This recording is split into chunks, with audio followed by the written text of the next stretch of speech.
Salutations. Welcome to Strategy and Analysis Centre.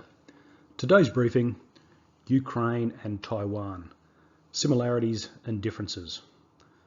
Many commentators talk of the lessons to be learnt from the conflict in Ukraine for any future conflict over Taiwan.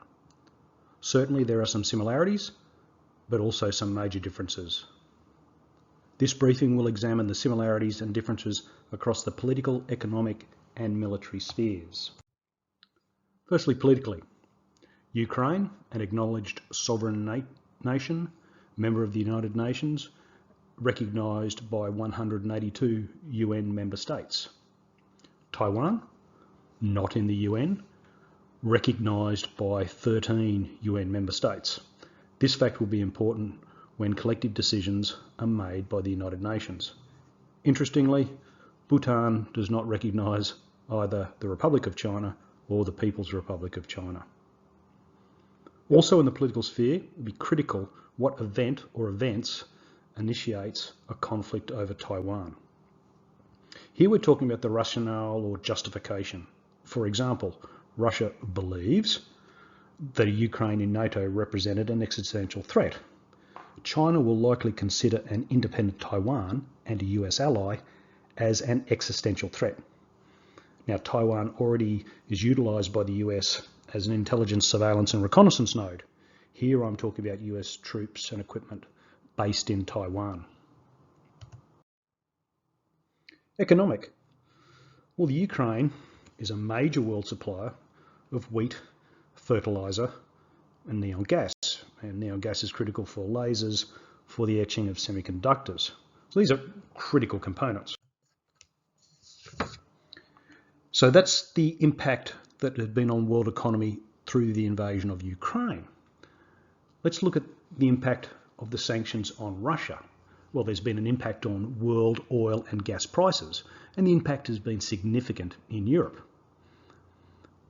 When we look at wheat and fertilizer demand, Russia is able to fill some of this gap, of which they are likely to benefit economically from, depending upon sanctions that are imposed on Russian wheat and fertilizer exports.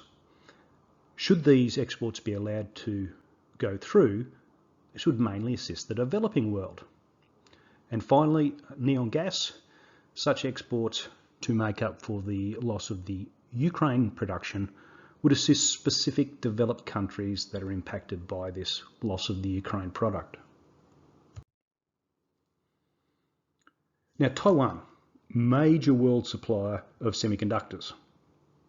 However, some countries, including China and the US, are increasing their domestic production.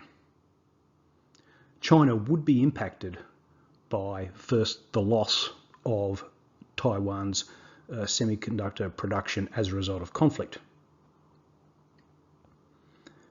And it would take, however, the longer it takes for the conflict to start over Taiwan, the better position China will be because of its domestic production increase. So the impact on China now of sanctions from any conflict over Taiwan will be significant. Significant sanctions and other measures would be employed against China, noting of course existing US and allied measures. However, China is the main driver for world economic growth. Almost every country will suffer in some way from significant sanctions on China. Just as an aside, China's top 4 imports are, first, electrical machinery and equipment, and this really includes significantly semiconductors for China.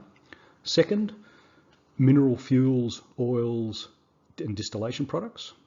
Third, ores, slag and ash. And fourth, machinery, including computers.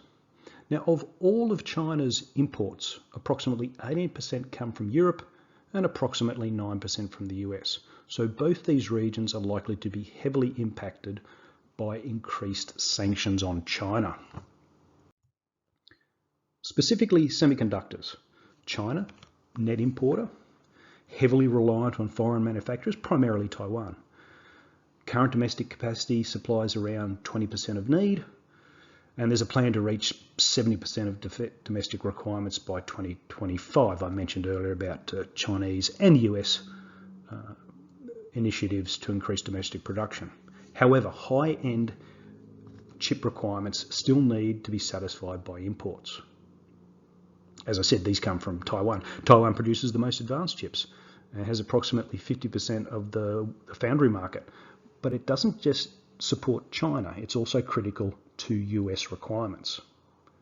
So the loss of semiconductors from Taiwan, these high-end semiconductors, absolutely will heavily impact China, but also other major semiconductors users, including the US. Military. Well, treaty support. Of course, Ukraine is not a member of any treaty. This is a key point of Russia's conflict with Ukraine. So Ukraine could not rely on any allies to support it. For Taiwan, well, possibly the US, and I've covered this in a previous briefing on treaties, which is linked in the description below. There is no guarantee of US or any other country's support for Taiwan. It's not an Article 5 NATO scenario. Again, an important part or question here will be, what has caused the conflict to break out? This will influence international military support. And finally, the US appetite for casualties. Now, the US is not involved with personnel on the ground in Ukraine, not at least to any significant extent. If they do go into conflict with China over Taiwan, there will be many casualties on all sides, of course. Is the US prepared for this? Then terrain. Ukraine is essentially flat Eurasian steppe. On the one hand, it has land borders with friends, which is easier for support to be provided across those land borders. And it's a large country, which allows it to provide some operational, if not some strategic depth. However, the size of the country is also a negative because it requires a dispersal of forces. Ukraine can't just keep all its forces in the east of Ukraine. So it's more challenging for Ukraine to concentrate its forces. Conversely, Taiwan is, of course, an island, which is more difficult for allies and supporters to resupply it or to provide forces to help in its defence. But of course, it's also more difficult for China to assault it. It would largely be an amphibious operation. Certainly there will be airborne aspects of it, but it will be largely an amphibious operation. Also, and you can see from the image here, Taiwan is quite mountainous, especially in the central portion and on the east coast. It's also a smaller area to defend. Taiwan is approximately the size of the Netherlands or Moldova or the US state of Maryland. Now, Taiwan has quantitatively enough troops to defend against a Chinese invasion. The question is it qualitatively enough? Also, it will be easier for China to concentrate its forces on any conflict with Taiwan, as opposed to Russia. Yes, China will need to maintain significant capability along the Indian border, but largely only there.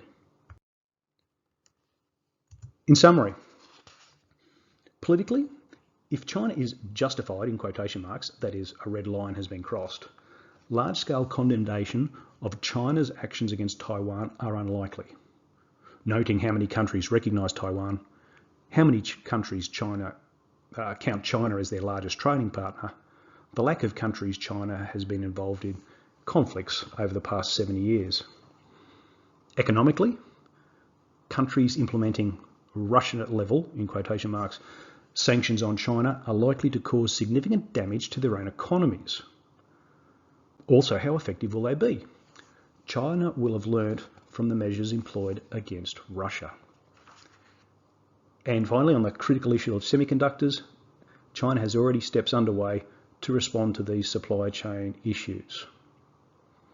In conclusion, if China can successfully argue its case as to why it has attacked Taiwan, it is very likely that few countries will condemn it politically, enact sanctions or other economic measures on it, or provide military forces against it.